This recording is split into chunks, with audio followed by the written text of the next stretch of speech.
Selamat pagi para sahabat GKI Klasi Solo dimanapun para sahabat berada. Berjumpa kembali dengan saya di dalam rangkaian Bina Iman Klasi Solo pada saat ini. Pada saat ini kita akan merenungkan sebagian dari firman Tuhan yang diambil dari 1 Yohanes pasal 2 ayat 7 sampai dengan 17. Saya akan membacakan untuk kita semuanya. Namun sebelumnya mari kita berdoa terlebih dahulu. Bapa yang Maha Baik, kami bersyukur untuk perlindungan-Mu di dalam istirahat kami pada malam hari tadi. Dan kami bersyukur pada pagi hari ini kami boleh mengawali hari dengan mendasarkan diri pada firman-Mu. Kiranya Engkau yang menolong kami, Engkau yang memampukan kami di dalam kami menghidupi kebenaran firman-Mu. Kami serahkan permenungan sabda kami pada saat ini di dalam tangan kasih Tuhan. Amin.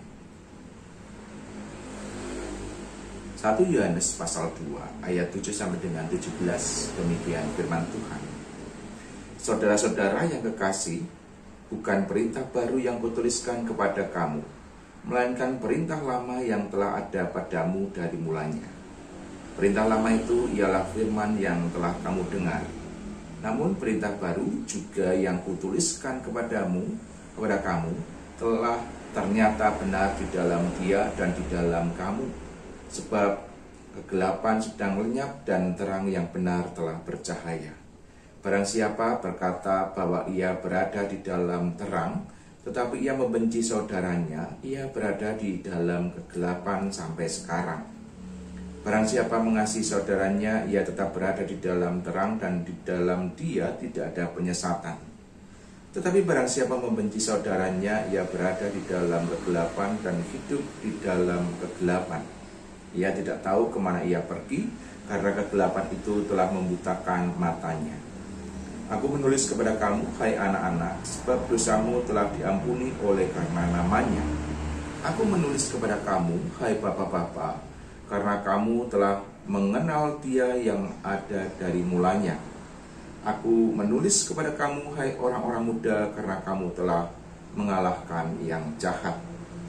Aku menulis kepada kamu, hai anak-anak, karena kamu mengenal Bapa. Aku menulis kepada kamu, hai bapak-bapak, karena kamu mengenal Dia yang ada dari mulanya.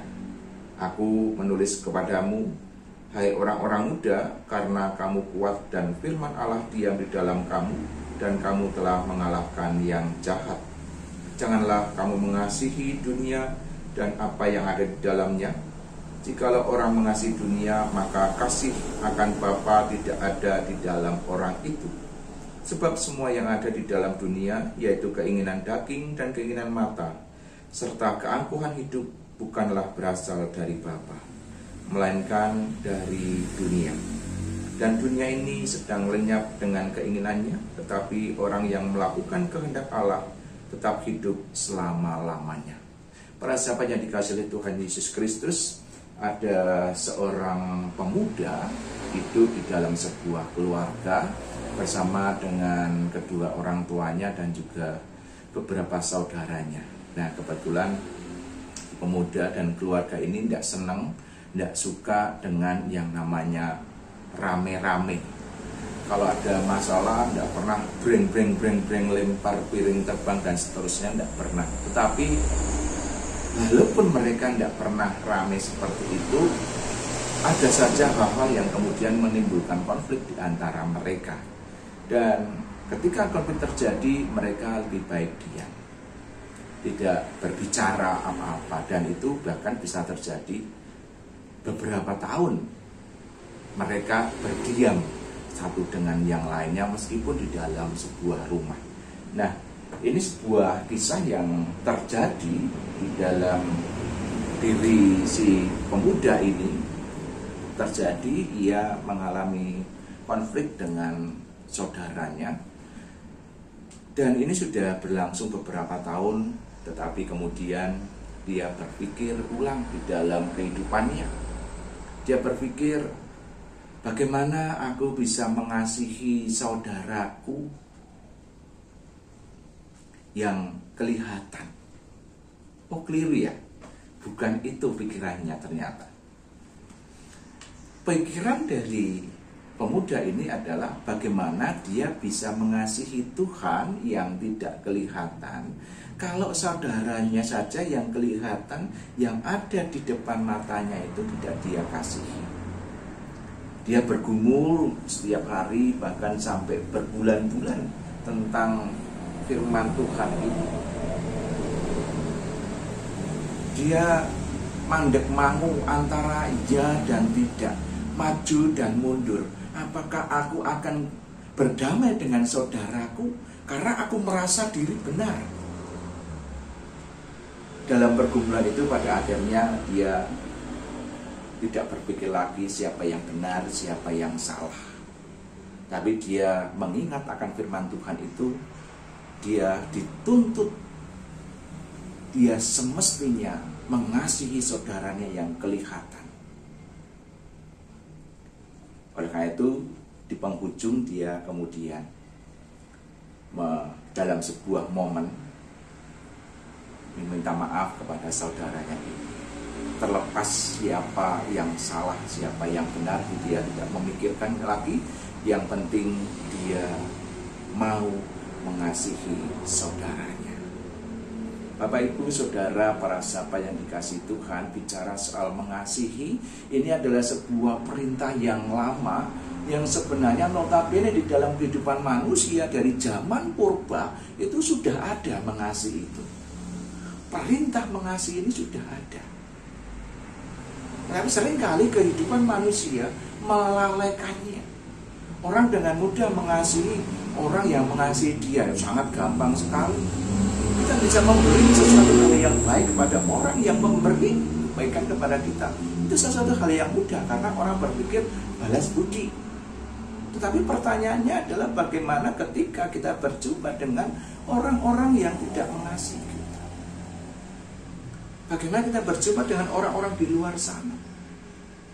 Mungkin kalau kita berjumpa dengan orang yang ada di luar sana yang tidak kita kenal, mungkin kita juga bisa dengan mudah mengasihi. Misalkan ada yang ngamen di luar sana waktu bepergian, atau ada orang yang minta-minta, kita mungkin dengan mudah memberikan entah itu 2.000, 3.000, 10.000 dengan mudah kita kasih. Tapi pertanyaannya kemudian untuk kita renungkan, bagaimana ketika kita berjumpa dengan orang-orang saudara-saudara seiman kita. Kita sadari bahwa hidup di dalam bergereja di dalam sebuah komunitas tidak bisa dipungkiri ada yang namanya konflik antara saudara seiman. Walaupun setiap minggu berbicara tentang kasih, walaupun tentang kasih ini tadi saya sampaikan sudah ada sejak zaman purba. Ada dimungkinkan terjadi konflik dengan saudara seiman karena perbedaan pendapat, perbedaan pandangan, perbedaan visi dan misi dan seterusnya. Nah, di sini kita melihat apa yang disampaikan oleh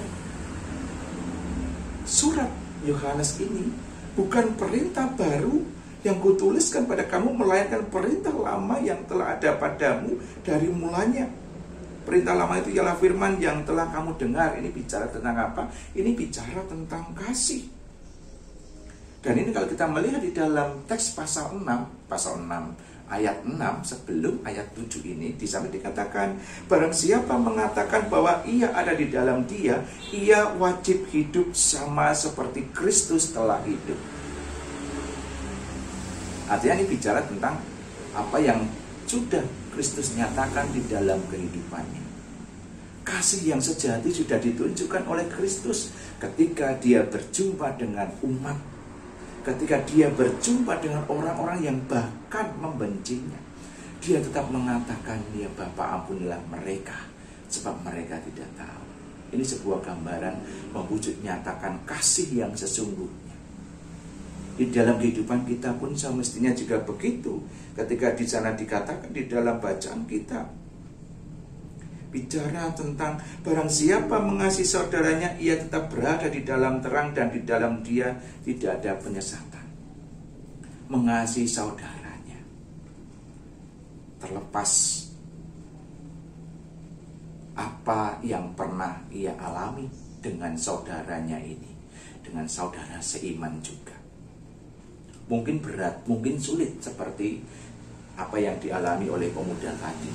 Harus bergumul antara maju mundur ya dan tidak. Tetapi inilah yang menjadi pesan di dalam hidup kita, bagaimana kita sungguh-sungguh mewartakan, menyatakan kasih di dalam kehidupan kita. Agar apa? Agar kehidupan ini juga boleh terpelihara dengan baik. Karena inilah yang menjadi tugas dan tanggung jawab kita sebagai umat Tuhan, sebagai orang-orang beriman kepada Kristus. Harus belajar, harus menunjukkan hidup yang sama seperti Kristus. Karena kita telah ada di dalam terang ini. Ketika ada di dalam terang, maka kegelapan itu akan hilang. Mari kita terus belajar hidup di dalam terang Tuhan setiap hari. Kiranya Tuhan Yesus Kristus Sang Kepala Gereja senantiasa menolong dan menyertai kita semuanya. Tuhan memberkati kita semua. Amin.